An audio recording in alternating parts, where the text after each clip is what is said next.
Good morning students. आज हम management में प्रबंध में नियंत्रण क्या है, कंट्रोलिंग जिसे हम बोलते हैं, तो नियंत्रण क्या है उसका आज अध्ययन करने वाले हैं। तो कंट्रोलिंग या तो कंट्रोल मतलब कि नियंत्रण, तो नियंत्रण मतलब कि नियंत्रण का प्रबंध में वही स्थान होता है जो स्थान आपके शरीर में मस्तिष्क का होता है।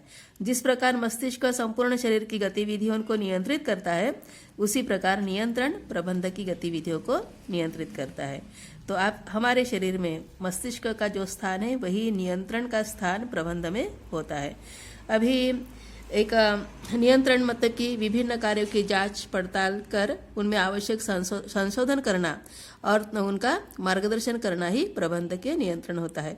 अर्थात जो जो कार्य आपको सौंपे जाते हैं वो कार्य जैसे आपको योजना के अनुसार दिए गए हैं, निर्देशों के अनुसार दिए गए हैं, तो वैसे आपने वो कार्य संपन्न किए हैं कि नहीं उसकी जांच पड़ताल करना, और अगर नहीं किए हैं, कुछ ना कुछ कमियां हैं, तो उसमें संशोधन करना, उनका मार्गदर्शन करना, उसी को ही नियंत्रण कहते हैं। अभी परिभाषा देखते हैं। परिभाषा में हेनरी फेओल की परिभाषा, नियंत्रण से आशय यह सत्यापित करने से है कि संस्था के सभी कार्य अपनाई गई योजनाएं, दिए गए निर्देश एवं स्थापित किए गए सिद्धांतों के अनुसार हो रहे हैं या नहीं। इसका उद्देश्य कमजोरियों एवं गलतियों को प्रकाश में लाना है ताकि उन्हें सुधारा जा सके तथा भविष्य में उनके दोहराव को रोका जा सके। अर्थात नियंत्रण का आशय क्या है कि यह सत्यापित करना कि जो भी कार्य आपको मिला है वैसे आपने कार्य किया है कि नहीं, जैसे निर्देश आपको, जैसे सूचनाएं मिली थी उसी सूचनाओं के अनुरूप आपने कार्य किया है कि नहीं, इसकी जांच करना, इसी को हम नियंत्रण कहेंगे। अर्थात नियंत्रण मतलब कि एक प्रकार का जांच कार्य है। जांच में अपने कार्य को जांचने में जो भी कुछ गलतियां दिख रही है, जो भी कुछ कमजोरियां दिख रही है, उनमें सुधार करना, मार्गदर्शन करना, इसी को ही नियंत्रण करके कहा जाता है। क्योंकि जो भी आप अभी कार्य कर रहे हो वैसे ही कुछ गलतियां अगर हो रही उसमें, तो वही गलतियां भविष्य में उसका रिपीटेशन ना हो, भविष्य में उन गलतियों को दोहराया नहीं जा सके, तो उसकी रोकथाम करने के लिए ही नियंत्रण किया जाता है। उसके बाद एक फिलिप कोटलर की परिभाषा भी इम्पोर्टेंट है नियंत्रण में। तो नियंत्रण एक प्रक्रिया है जिसके द्वारा वास्तविक परिणामों को अपेक्षित परिणामों के अधिकाधिक नजदीक लाने के प्रयास किए जाते हैं।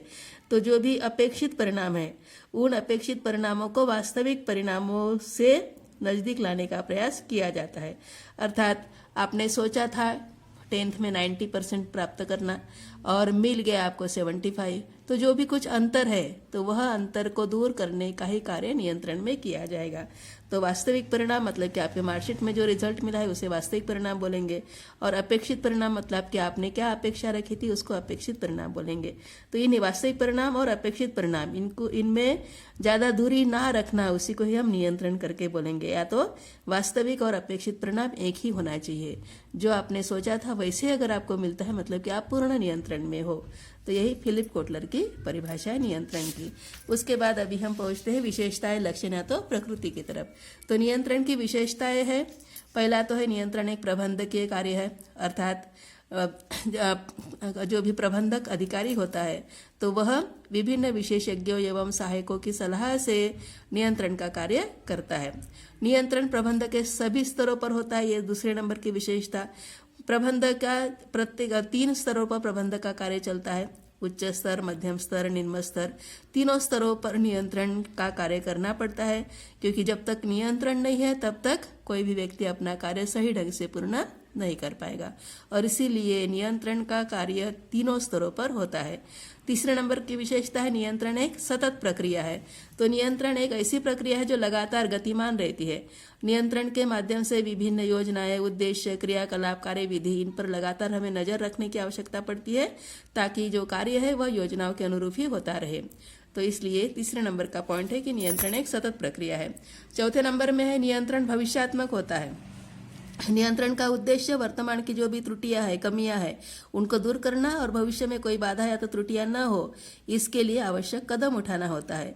भूतकाल में जो भी त्रुटियां हो गई है उसका परीक्षण करके पुनः त्रुटियों की पुनरावृत्ति नहीं होनी चाहिए, उसको ध्यान में रखा जाता है, और इसीलिए नियंत्रण भविष्यात्मक होता है।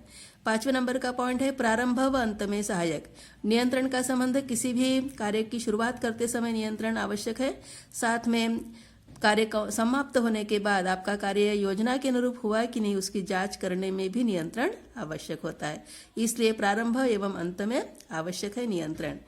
क्योंकि नियंत्रित होकर ही हमें योजना बनानी पड़ती है, और बनाई गई योजना अपने बराबर जैसे सोचे वैसे ही साकार हुई कि नहीं, इसको भी हमें नियंत्रण के द्वारा ही जांचना पड़ता है।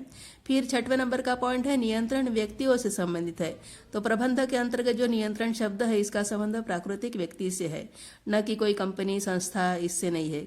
क्योंकि कोई भी प्राणियों का भी हमें नियंत्रण नहीं करना है, बल्कि हमें व्यक्तियों का नियंत्रण करना है, और इसलिए नियंत्रण व्यक्तियों से संबंधित है। 7वें नंबर की विशेषता है नियंत्रण हस्तक्षेप नहीं है, ये इंटरफेरेंस नहीं है।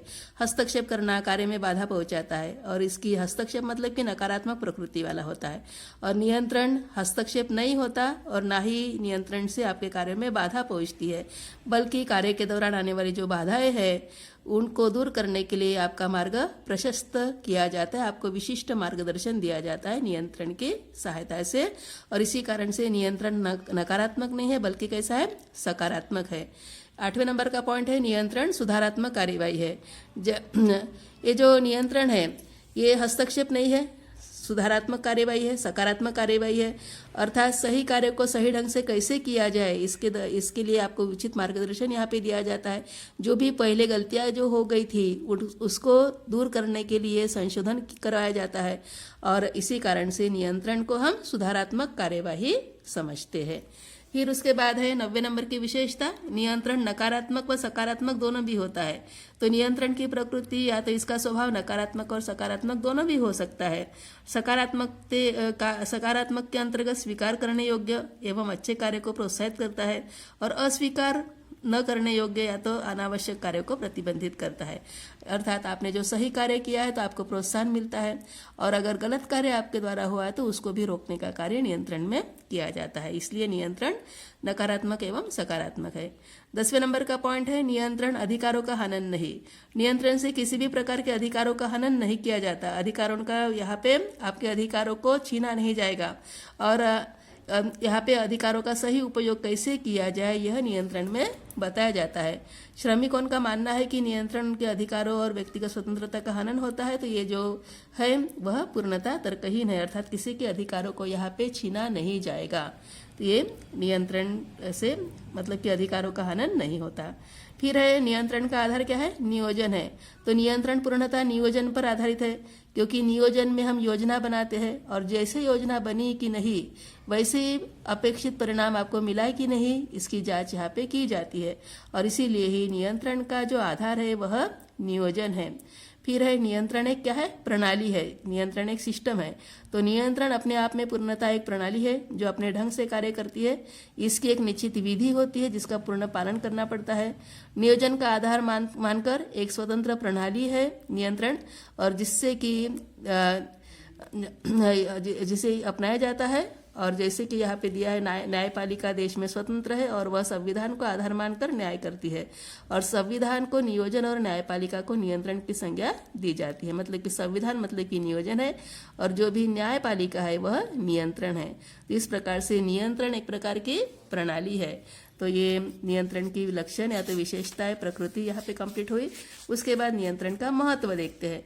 तो नियंत्रण के महत्व में सबसे पहला महत्व है नियंत्रण के लिए, जैसे यहाँ पे एक चित्र दिया है, आप देखते हो चौराहा देखते हो जिसमें सिग्नल्स लगे होते हैं।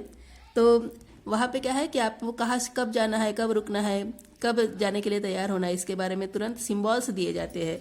तो उसी प्रकार से ही नियंत्रण में भी आपको कब क्या कार्य करना है, कैसे करना है, कितने समय में पूर्ण करना है, और कौन कौन से जो भी प्रमाप है वो अपनाने हैं, इसके बारे में सूचनाएं दी जाती है। और इसीलिए नियंत्रण का विशेष महत्व है प्रबंधक के क्षेत्र में। तो प्रबंध में नियंत्रण का जो महत्व है, एक तो है व्यावसायिक आकार में वृद्धि। व्यवसाय का आकार दिनों दिन बढ़ता जाता है तो नियंत्रण भी आवश्यक है। एकाकी व्यापार में उतना ज़्यादा नियंत्रण की आवश्यकता नहीं है, क्योंकि सभी कार्य एक ही व्यक्ति करता है, एक ही व्यक्ति व्यवसाय का संचालन करता है, इसलिए नियंत्रण की उतनी ज़्यादा आवश्यकता नहीं है। परंतु साझेदारी हो गया, कंपनियां हो गई, उसमें क्या है, एक बहुत सारे व्यक्तियों से हमें कार्य कराना पड़ता है, और इसी कारण से नियंत्रण आवश्यक है, क्योंकि नियंत्रण के अभाव में पूंजी का दुरुपयोग होने की संभावना बढ़ जाती है। और इसीलिए व्यवसाय का आकार जैसे जैसे बढ़ता है, नियंत्रण की भी जो भी आधारशिला है वह भी बढ़ाना पड़ता है। सेकंड नंबर है कुशल कर्मचारियों के लिए अभिप्रेरण।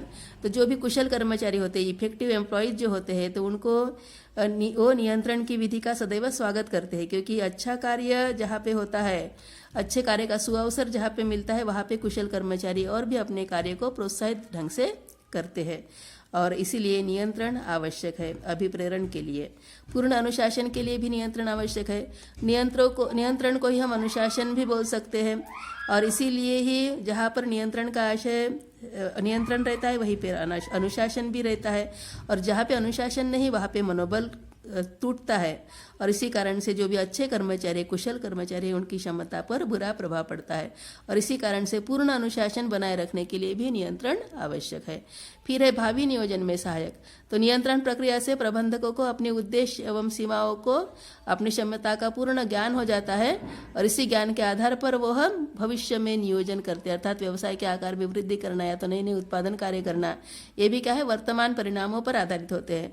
वर्तमान अगर आपका नियंत्रण में है तो भविष्य भी आपका सही सफल रहेगा। तो इसी कारण से भावी नियोजन में सहायता करने के लिए भी नियंत्रण आवश्यक है। 5वें नंबर का पॉइंट है कार्यकुशलता में वृद्धि।